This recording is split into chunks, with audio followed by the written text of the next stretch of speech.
Hai para sudanas, kumaha kabarna? Damang sadena dengan saya si Otong kembali lagi di channel Ningali Film. Pada episode kali ini kita akan membahas alur cerita dari film Pemuda Pemilik Berkekuatan Api yang rilis pada tahun 2024 untuk bagian yang pertama. Dan tidak usah berlama-lama lagi, mari kita mulai ceritanya.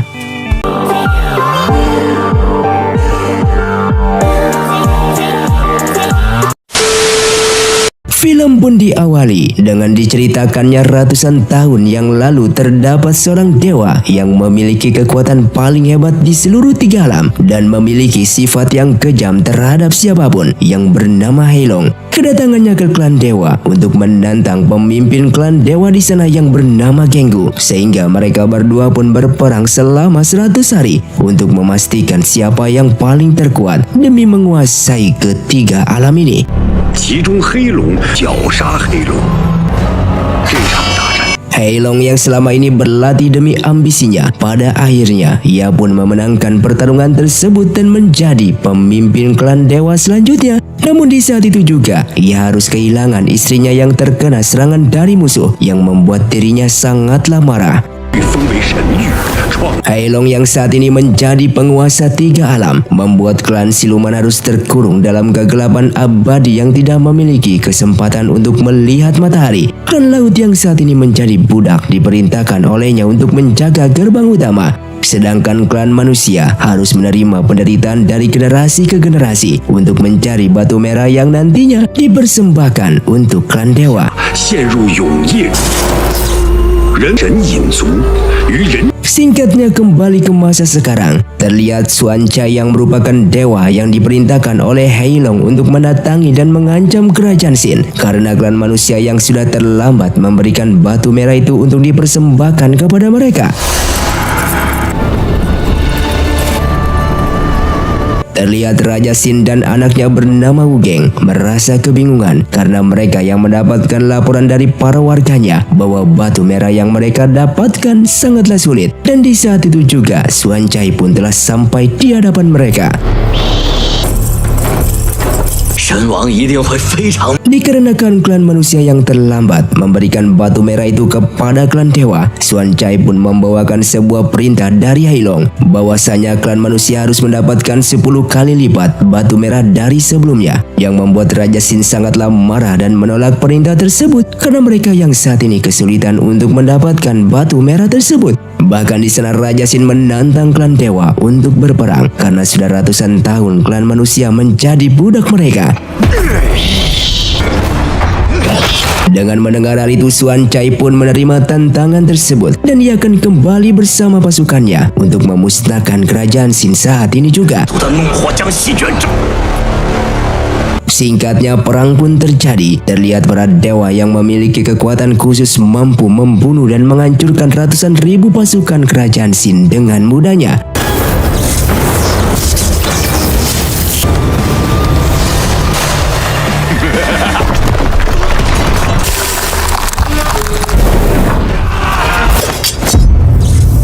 Setelah perang itu selesai, dengan terbunuhnya ratusan ribu pasukan kerajaan Xin, membuat sang raja dan lainnya merasa bersedih dan akan membalas dendam atas perbuatan dari klan dewa.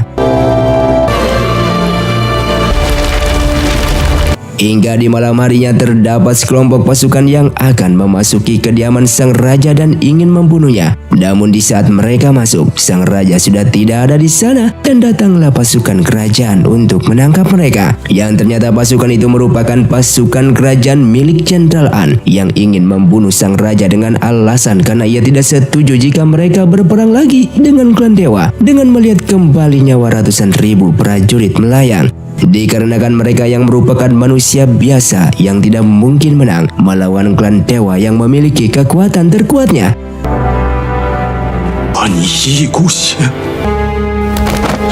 Namun di sini Raja Xin yang akan tetap berperang dan ingin membalas perbuatan klan dewa selama ini yang sudah menindas klan manusia meskipun nyawanya sebagai taruhan. Oleh karena itu ia meminta anaknya ini untuk tidak ikut dalam berperang karena jika ia mati maka satu-satunya harapan yang bisa menyelamatkan klan manusia. Dan di sini Wugeng pun terpaksa menerima perintah dari sang ayahnya itu. 你可是我的儿子，与神族开战。来。 Di sisi lain, terlihat para warga kota Xin yang kelaparan karena bahan makanan mereka yang sudah habis akibat perang sebelumnya. Dan di sana juga terdapat seorang pria lusuh yang bernama Agao yang selalu bersama dengan seorang perempuan bernama Baicai, yang dimana mereka berdua ini ingin menukarkan ular tangkapan mereka untuk dijual. 老板，见面礼不过分吧？ Setelah mereka mendapatkan uang tersebut, lalu pergi ke sebuah toko untuk membeli bahan makanan. Namun ternyata pedagang di sana justru menaikkan harganya dengan alasan mereka yang sudah sulit mencari bahan makanan. Baicai yang tidak terima alasan itu langsung memarahi pedagang tersebut. Namun pedagang itu justru ingin menyerangnya, yang membuat Agao langsung mengeluarkan teknik bela dirinya. Tak lama kemudian Wu Geng yang merupakan pangeran dari kerajaan Xin pun datang ke sana, yang bertujuan untuk mengawasi para pedagang yang berbuat curang karena menaikkan harga bahan pangan. Namun ketika Baicai melihat pangeran tersebut untuk pertama kalinya, ia pun sangatlah terkejut karena wajahnya yang sangat mirip dengan Agao. Lalu pemilik toko yang menghampiri sang pangeran dengan mengatakan kalau toko mereka yang selalu dikunjungi banyak orang karena harga bahan pangan mereka yang rendah. Dan Baicai yang mendengar hal itu membuat ini merupakan kesempatannya dengan memberitahukan kepada sang pangeran kalau di toko ini justru lebih murah dari toko lainnya. Dan pemilik toko di sana pun mengiyakannya, sehingga para warga yang mendengar hal itu langsung membeli bahan makanan di sana. 有所不知，比他家卖的更便宜的了。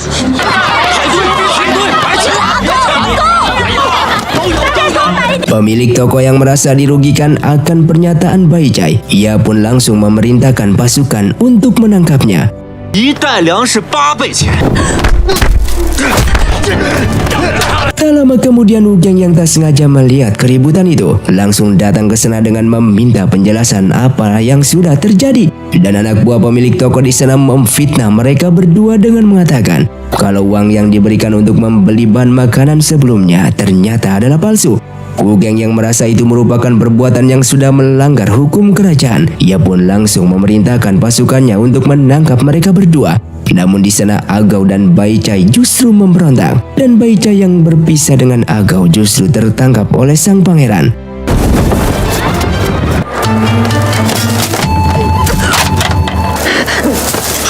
Di saat pangeran ingin membawanya ke penjara, tiba-tiba ia mendapatkan telepati dari permaisuri yang merupakan ibunya dan menyuruhnya untuk kembali ke istana karena ada sesuatu yang sangat penting tentang kerajaan mereka. Sehingga Wu Geng pun melepaskan Baicai begitu saja.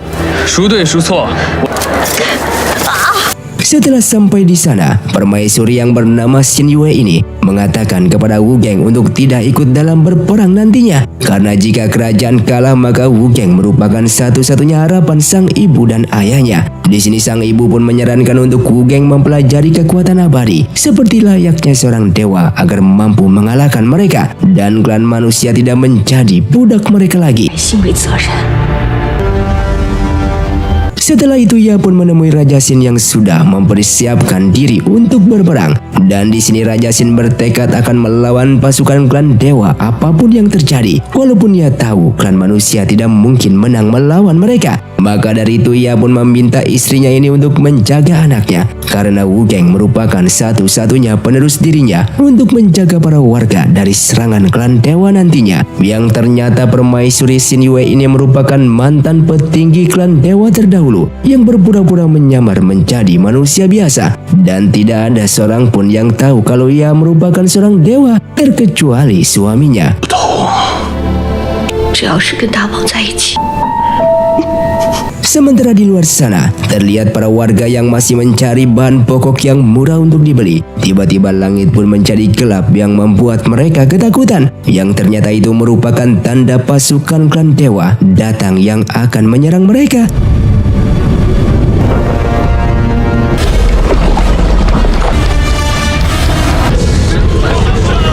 Mengetahui hal itu Raja Xin yang sudah bersiap dengan memakai baju zirahnya dan dua pedangnya yang selalu berada di belakangnya hanya demi untuk mengalahkan pasukan klan dewa. Namun keenam dewa di sana hanya bisa tersenyum melihat Raja Xin yang sangat nekat untuk membunuh mereka, sehingga satu persatu dari mereka pun turun untuk membunuh pasukan kerajaan Xin.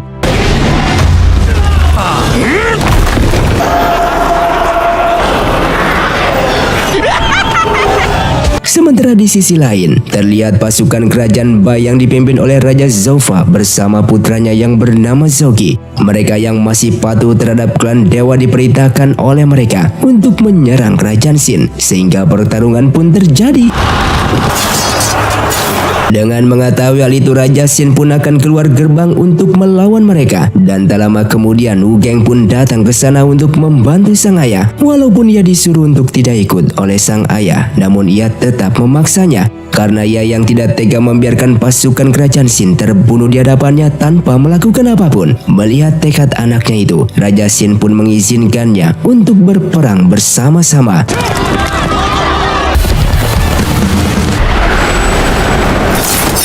Terlihat Raja Xin yang mampu mengalahkan pasukan musuh dengan kedua pedangnya. Bahkan salah satu dewa di sana pun terluka akibat serangannya itu, yang membuat semua orang dan para dewa di sana sangatlah terkejut melihat kemampuan Raja Xin yang memiliki kekuatan layaknya seorang dewa.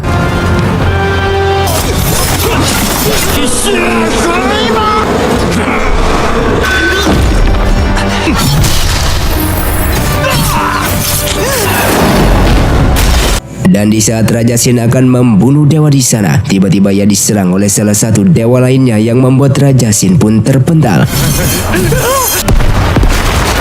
Ternyata Raja Xin yang kembali dengan kondisi tubuhnya yang tidak terluka. Bahkan ia pun menyerang salah satu dewa di sana dengan menggunakan kekuatan Phoenix-nya.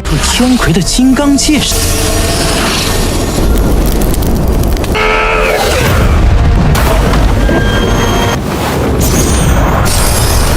Dan di saat ia akan diserang kembali oleh salah satu dewa yang berada di atas naga, tiba-tiba istrinya Raja Xin pun datang yang langsung menahan serangan tersebut.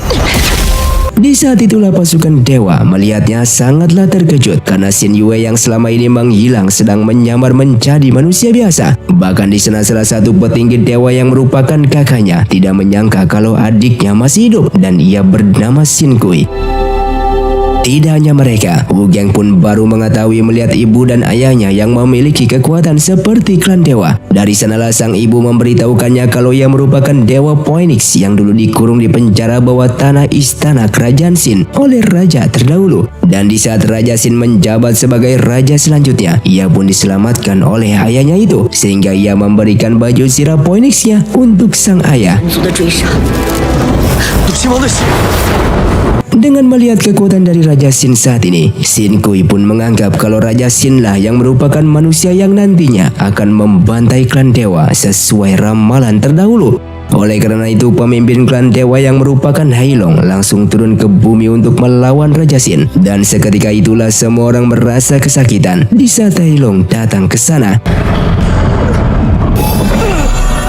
Namun tidak dengan Raja Xin yang mampu menahan kekuatannya, dikarenakan Raja Xin yang memakai baju sirah yang memiliki kekuatan Dewa Phoenix.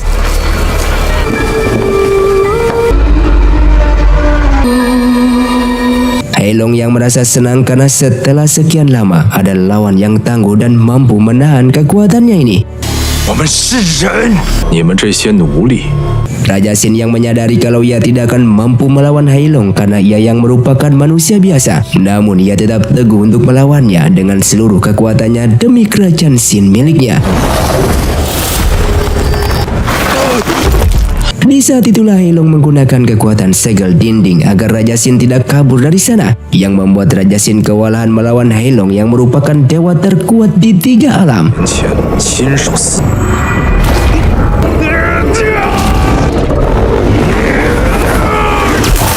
Bahkan Lu Geng bersama pasukan kerajaan Xin membantu sang raja agar keluar dari segel tersebut. Namun mereka yang hanya manusia biasa tidak akan mampu menembusnya.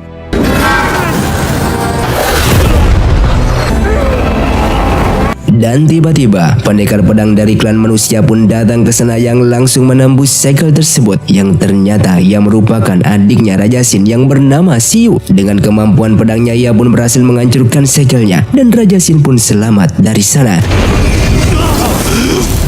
Dengan kedatangan Xiu, Raja Xin pun sangatlah senang sehingga mereka berdua pun bertarung melawan Hailong. Namun mereka bukanlah tandingan Hailong yang merupakan dewa terkuat.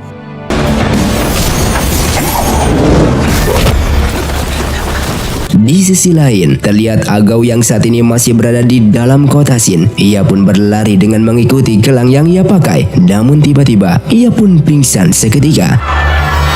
Kembali kepada Raja Xin yang mulai kelelahan melawan Heilong. Namun ia tidak akan menyerah begitu saja.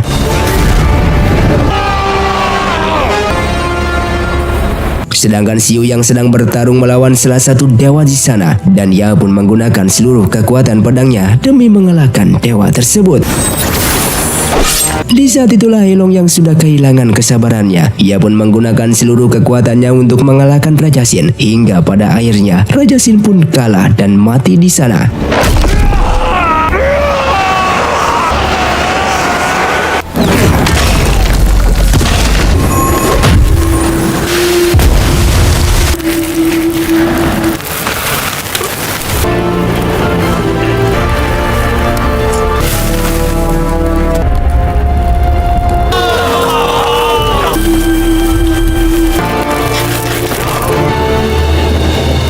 Bahkan Xiu yang mengetahui kalau kakaknya sudah mati, ia yang tidak fokus dalam pertarungan membuat dirinya kalah dengan mudahnya.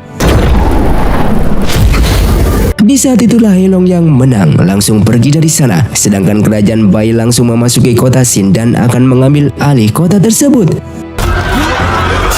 Kembali kepada permaisuri yang membawa Wu Geng untuk naik ke atas menara, dan ia pun langsung mengaktifkan kekuatannya yang berhubungan dengan Agau melalui sebuah gelang yang dipakainya. Dan tak lama kemudian, Zhou Qi dan pasukan kerajaan Bai pun tiba di sana untuk menangkap mereka berdua. Namun seketika Xin Kui yang merupakan kakak dari permaisuri pun datang ke sana dengan menghentikan pasukan tersebut.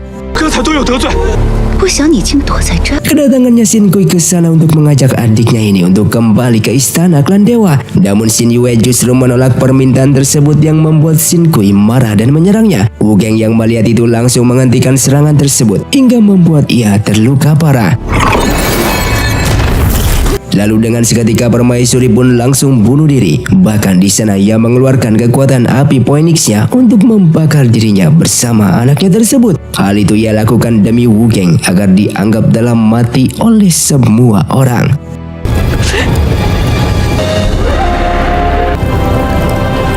Wu Geng yang berada di dalam mimpi dan bertemu kembali dengan sang ibu yang mengatakan kalau Wu Geng sebenarnya masih hidup. Ia yang sudah menyadari jika keadaan seperti ini pasti akan terjadi suatu saat nanti. Ia pun menceritakan jika dahulu ia telah membelah jiwa Wu Geng menjadi dua bagian agar Wu Geng yang mati akan kembali ke tubuh satunya yang bernama Agau. Dan ia mengharapkan anaknya ini tidak memberitahukan kepada siapapun tentang hal ini, dengan harapan anaknya ini bisa hidup lebih baik menjadi warga biasa. Lalu di saat itulah sang ibu pun berpamitan untuk terakhir kalinya.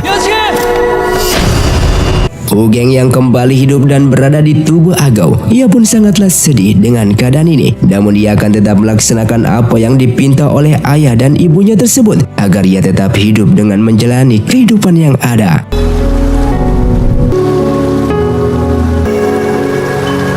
Melihatnya di sana yang sudah sadarkan diri, Bai Jai pun sangatlah senang dengan kondisi Agau yang saat ini. Namun tidak untuk Wu Geng yang merasa asing terhadap Bai Jai yang selalu memberikan perhatian kepada dirinya. Terlihat Wu Geng yang masih belum bisa beradaptasi di tubuh Agau dan masih menganggap dirinya sebagai pangeran. Dengan melihat tingkah aneh dari Wu Geng, mereka pun mencoba menyadarkannya dengan menyakitinya, bahkan menginterogasinya dengan bertanya siapa dirinya. Dan dari sanalah Wu Geng menyadari kalau ia harus mengikuti tubuh ini agar identitasnya tidak terbongkar, sehingga ia mengatakan kalau dirinya merupakan Agau, yang membuat mereka pun senang karena Agau yang sudah sadarkan diri.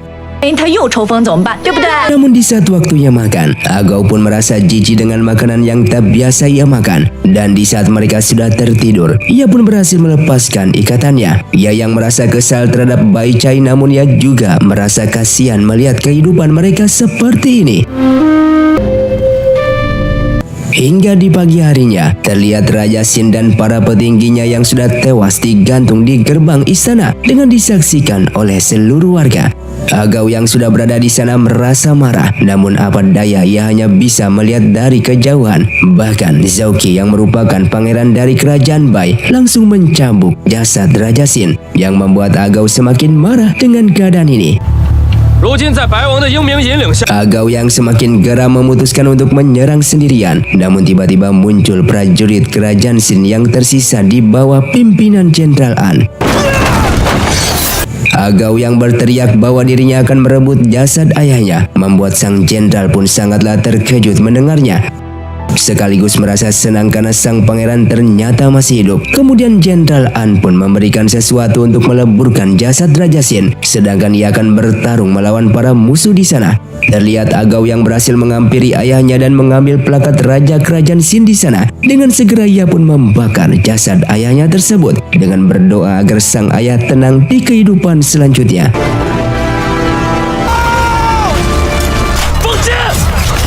Setelah itu ia bersama Jenderal An berhasil melarikan diri. Namun Baicha yang berada di sana membuatnya terkejut melihat Agau berubah total.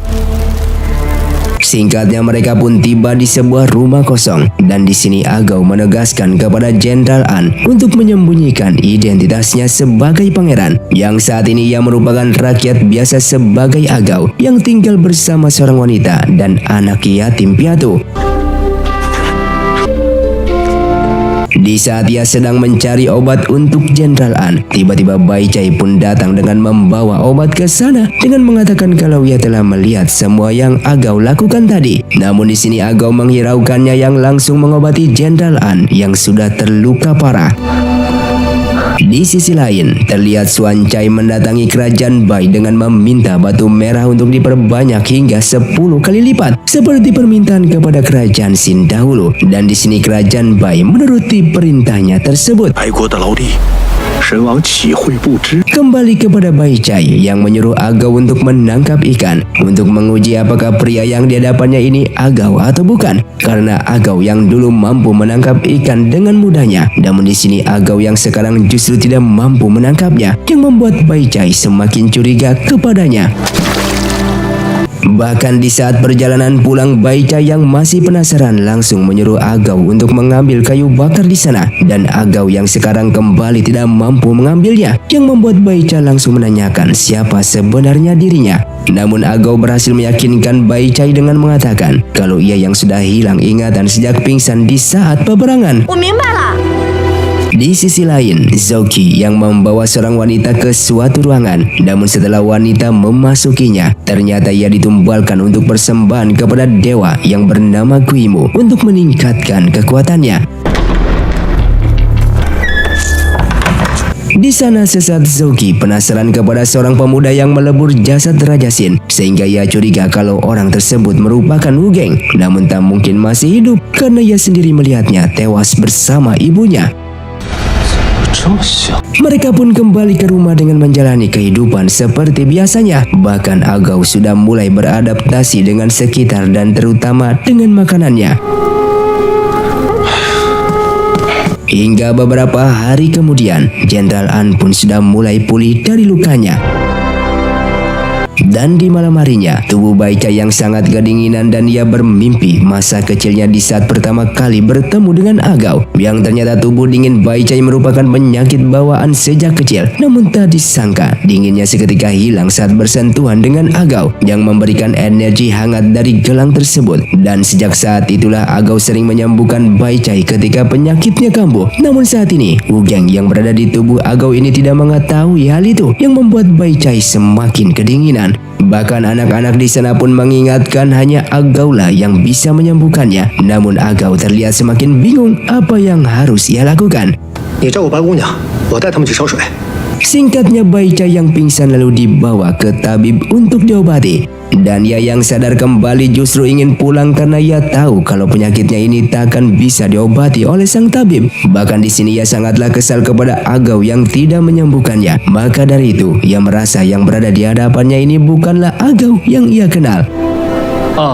Lalu tiba-tiba di luar sana terlihat prajurit kerajaan Bai yang memaksa para warga untuk bekerja di tambang. Mengetahui hal itu, tabib pun dengan segera menutup pintunya dan menyuruh mereka berdua untuk segera pergi melewati pintu belakang. Karena jika sudah memasuki tambang, maka tak ada satupun yang bisa kembali dari tempat tersebut.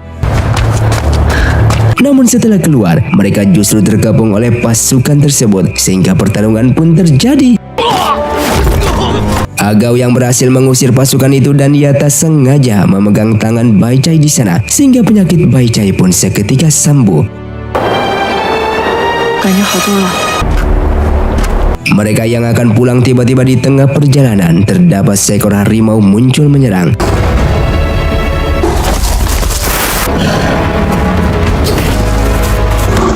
Agao yang kewalahan melawan harimau itu, tiba-tiba datang seorang anak kecil bernama Zaza yang merupakan pemilik harimau tersebut. Lalu Agao yang sudah terdesak pun dengan terpaksa dibawa oleh mereka. Dan tak lama kemudian muncullah Jenderal An yang sangat terkejut melihat Agao dan Bai Chai ditangkap. 我去矿场看看，行不行？ Singkatnya, Agao dan para warga dibawa menuju tambang untuk menggali batu merah yang akan dipersembahkan kepada klan dewa. Tambang tersebut berada di puncak Gunung Bei yang dikenal sangatlah menakutkan. Siapapun yang sudah memasuki tambang tak akan bisa kembali lagi. Dan setelah jauh berjalan, mereka pun akhirnya tiba memasuki tambang. Mereka semua dikumpulkan dan diperlakukan seenaknya. 当苦役了，称王对，采矿是个利索，赶紧走。 Lalu setelah itu pemimpin tambang yang bernama Chen Jing pun muncul di sana. 一共征得壮民80人整， Dan ternyata Zaza itu juga merupakan anaknya Chen Jing. 绝不会亏待你们。 Kemudian para pekerja semua dikumpulkan untuk diberi tanda di tubuhnya bahwa mulai saat ini mereka adalah budak tambang selamanya. Tak lama kemudian, ketua pekerja yang bernama Yuan Chai pun datang ke sana yang dikenal sangatlah kejam dan tak berperasaan.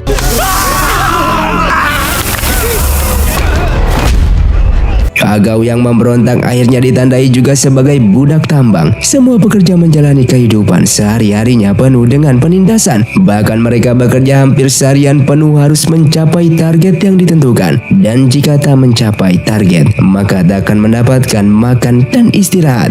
看见那边了吧？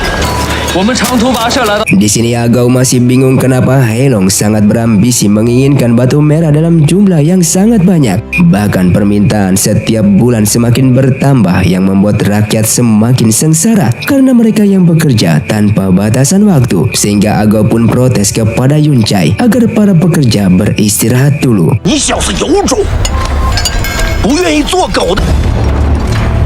Setiap waktunya makan, semua orang tersebut mendapatkannya, namun tidak seperti layaknya memberikan makan kepada manusia. Bahkan di sana Agao beserta teman-temannya tidak diperbolehkan makan, yang membuat Agao pun tak tinggal diam. 就是你们跟傻子计较。给我活下去！白菜，没事吧？ Di sana Agao dan Bai Chai menjalani kehidupan setiap hari di dalam tambang tanpa pernah melihat lagi matahari. Lalu di saat itu Agao melihat salah satu pekerja yang sudah tua dan sakit-sakitan, sehingga ia pun dengan segera menghampirinya. Sang kakek tersebut pun menceritakan tentang seseorang yang tatapannya sama seperti Agao, yang ternyata ia sedang menceritakan Raja Sin Muda yang merupakan satu-satunya orang yang berhasil melarikan diri dari tambang. Namun setelah menceritakan itu, sang kakek tiba-tiba penyakitnya kambuh dan Agao yang melihat itu dengan segera melaporkannya kepada Yun Chai. Sementara sang kakek memberikan seekor burung kecil kepada Bai Chai untuk dijaganya. Dan tak lama kemudian sang kakek pun dibawa untuk diobati. Namun ternyata kakek itu bukanlah diobati melainkan dibuang hingga mati oleh Yun Chai. Setelah itu penyakit Bai Chai yang kambuh lagi dan Agao mencari seseorang yang bisa mengobatinya. Namun hanya sia-sia. Tak lama kemudian Yun Chai dan pasukannya pun datang ke sana. Namun Agao dengan segera membawa Bai Chai dikarenakan ia takut kalau Bai Chai yang akan dibuang seperti kakek sebelumnya. Dan setelah lama berjalan ia pun menemukan jalan buntu. Namun dengan mengejutkan, Yun Chai yang mengikuti mereka justru tidak bisa melihat Agao dan Bai Chai. 他们怎么好像看不见我们？ 再不施救可就来。 Dan tiba-tiba kakek yang tadi dibuang ternyata masih hidup. Ia merupakan seorang pendekar yang memiliki kekuatan hebat yang menyamar menjadi pekerja tambang demi bisa bertemu dengan Agao. Lalu sang kakek pun memberikan obat untuk Bai Chai. Dan dengan mengejutkan ternyata sang kakek juga mengetahui siapa Agao yang sebenarnya. 为什么去抵抗神族吗？ Di sini sang kakek akan membantu mengeluarkan Agao dari tambang. Namun ia harus berjuang dulu menjadi seorang budak tambang yang tangguh yang bisa mencuri perhatian Chen-Jing. Dengan begitu, Agao akan bisa menyelamatkan semua warga keluar dari tambang ini. Lalu sang kakek pun memberikan dan mengaktifkan kekuatan Agao yang tersimpan, yaitu sebuah jurus pukulan api Phoenix milik mendiang ibunya yang bernama Api Kekacauan. 混沌之火。 Setelah itu terlihat Agao yang beraktivitas sehari-hari seperti biasanya dan masih menunggu waktu yang tepat untuk keluar dari tambang ini. Dan singkatnya beberapa bulan kemudian, kini saatnya Agao mulai merencanakan strateginya. Ia mengajak Bai Chai dan dua rekannya untuk merancang rencananya. Kemudian ia pun mulai menjalankan rencananya dengan bersikap baik kepada para petugas dan selalu memberikan batu merah dalam jumlah yang sangatlah banyak yang membuat para petugas merasa aneh yang tiba-tiba Agao berubah drastis. Yun Chai yang merasa curiga dengannya, ia pun mengikutinya secara diam-diam dan benar saja kecurigaannya pun terbukti yang ternyata Agao dan teman-temannya sedang merencanakan untuk melarikan diri dengan menggali sebuah terowongan di sana. Yun Chai pun dengan segera melaporkannya kepada Chen-Jing. Lalu Chen-Jing pun memerintahkan para petugasnya untuk membawa Agao dan teman-temannya dengan memeriksa terowongan tersebut. Terlihat Agao dan teman-temannya yang sudah tertangkap mencoba meyakinkan Chen-Jing bahwa semuanya adalah fitnah. Agao pun menggali terowongan baru hanya untuk menghasilkan batu merah yang lebih banyak lagi. Dan terbukti setiap harinya mereka mendapatkan lebih banyak batu merah tersebut. Lalu tak lama kemudian ia mendapatkan laporan dari anak buahnya bahwa tidak ada tanda-tanda terowongan untuk melarikan diri, yang membuat Chen-Jing pun sangatlah marah kepada Yun Chai. Dan ternyata semua ini adalah rencana Agao untuk memancing kecurigaan Yun Chai agar dilaporkan kepada Chen-Jing. Sehingga jika tidak terbukti maka kepercayaan Chen-Jing kepada Yun Chai akan melemah. Maka dari itu Chen-Jing yang tertarik terhadap Agao. Ia pun memutuskan untuk Yun Chai dan Agao bertarung bersama-sama melawan makhluk buas raksasa. Siapapun yang bertahan hidup maka akan diangkat menjadi ketua pekerja selanjutnya dan akan diberikan satu permintaan. Hingga pada akhirnya pertarungan pun dimulai dengan disaksikan oleh seluruh pekerja. Lalu gerbang pun mulai dibuka dan muncullah monster raksasa di sana yang akan membunuh mereka berdua. Terlihat Yun Chai yang sangat ketakutan langsung dihajar hingga tewas seketika. Sehingga kini yang tersisa hanya Agao seorang diri untuk mengalahkannya.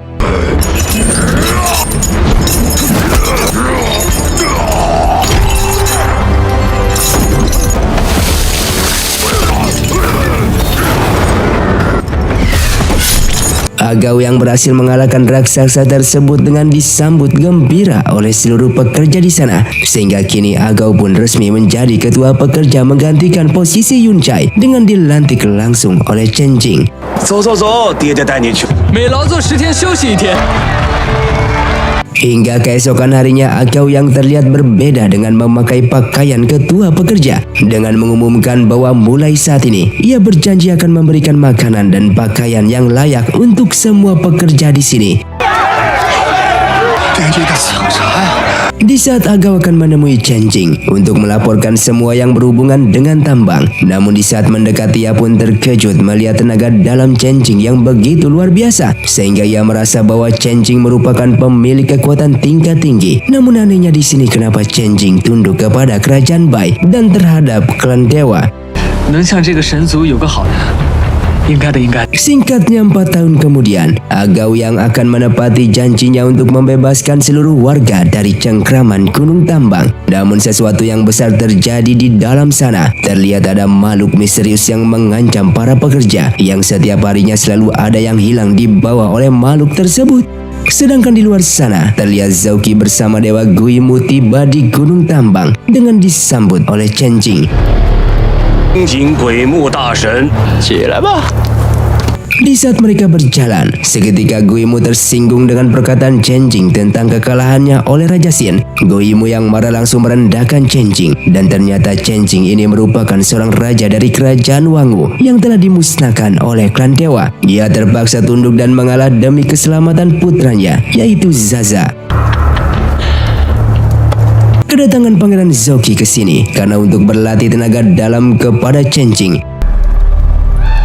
Namun saat ini Chen Jing menolaknya karena ia sedang disibukkan dengan kemunculan makhluk misterius yang hingga saat ini sudah hampir ratusan orang yang hilang entah kemana.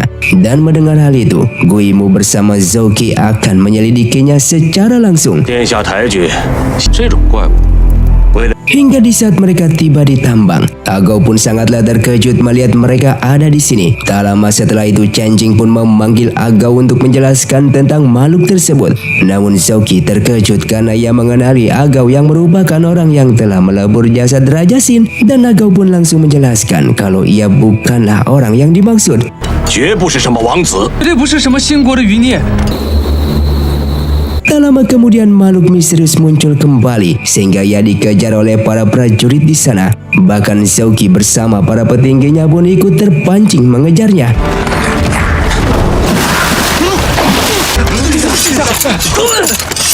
Yang ternyata makhluk misterius tersebut adalah Agao. Ia melakukannya untuk menepati janjinya. Ternyata semuanya ini rencana mereka, yang dimana para pekerja yang hilang ternyata tidak tewas. Mereka telah berhasil dibebaskan keluar dari gunung tambang ini melalui jalan terowongan yang telah dibuat oleh mereka. 2日后便可以到。 Dan di saat Zaza beserta para pengawalnya sedang bermain di hutan dekat tambang, tiba-tiba makhluk misterius itu muncul. Sementara Chen Jing yang sedang melatih Zouki, dan tak lama kemudian prajurit pun mengabarkan bahwa Zaza telah hilang dibawa oleh makhluk misterius yang membuat Chen Jing menjadi marah. 阿狗，快救我！ 但我怎么听说陈静大？ Di sini Chen Jing pun memerintahkan semua pekerja untuk berkumpul dalam satu ruangan dan tidak boleh ada yang memisahkan diri. Yang tiba-tiba Bai Chai dibawa oleh pengawal Zouki yang terlihat oleh salah satu temannya. Yang ternyata Bai Chai akan ditumbalkan kepada Guimu untuk diserap energinya. Namun dengan mengejutkan, di saat Guimu akan menyerap energi Bai Chai tersebut, tiba-tiba tangannya justru menjadi batu es.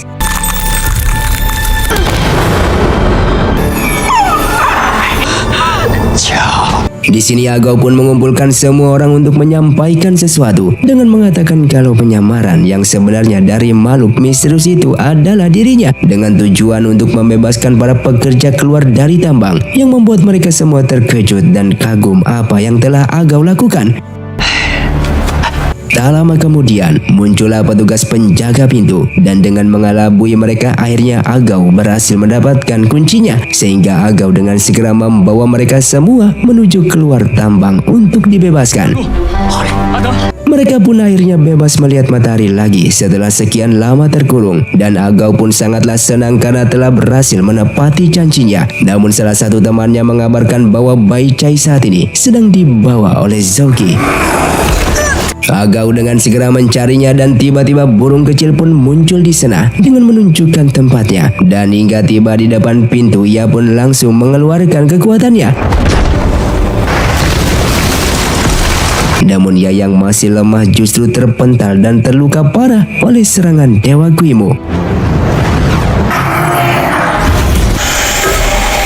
Bahkan Guimu yang terus menyiksanya hingga hampir kehilangan nyawanya. Namun Agao langsung meminta maaf kepada Dewa Guimu dengan memohon untuk mengampuni nyawanya ini. 你不是说要把我千刀万？大神，大神！ Namun di saat Dewa Guimu melepaskannya, ternyata Agao akan meledakkan sebuah guci besar di sana dengan menggunakan kekuatan apinya, sehingga ia bersama Bai Chai pun akhirnya berhasil melarikan diri dari sana.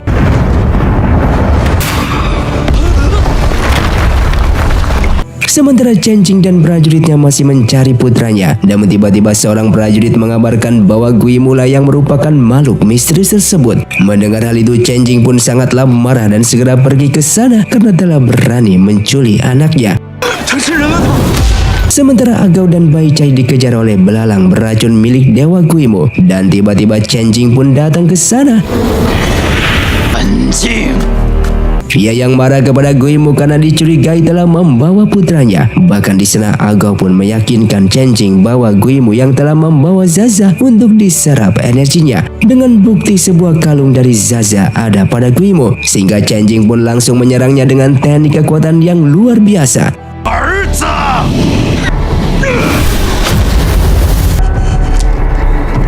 Dan tiba-tiba muncullah Zhouqi dengan menjelaskan kebenarannya yang ia dapatkan informasi dari prajuritnya bahwa semua ini adalah rencana dari Agao dan Zaza sebenarnya masih hidup yang saat ini berada di tangannya, sehingga Chen Jing yang mendengarnya pun semakin marah dan langsung mengejar Agao di sana.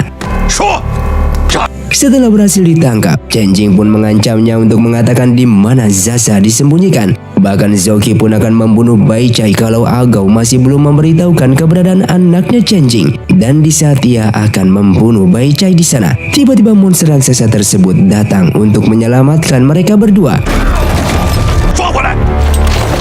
Hingga pada akhirnya mereka berdua pun berhasil keluar dari tambang. Namun pasukan di sana masih terus mengejar mereka, dan raksasa itu pun langsung menghentikan pasukan tersebut.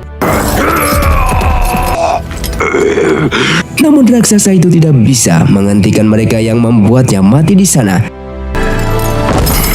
Lalu Zhouqi bersama Dewa Guimu pun datang sehingga pertarungan pun terjadi.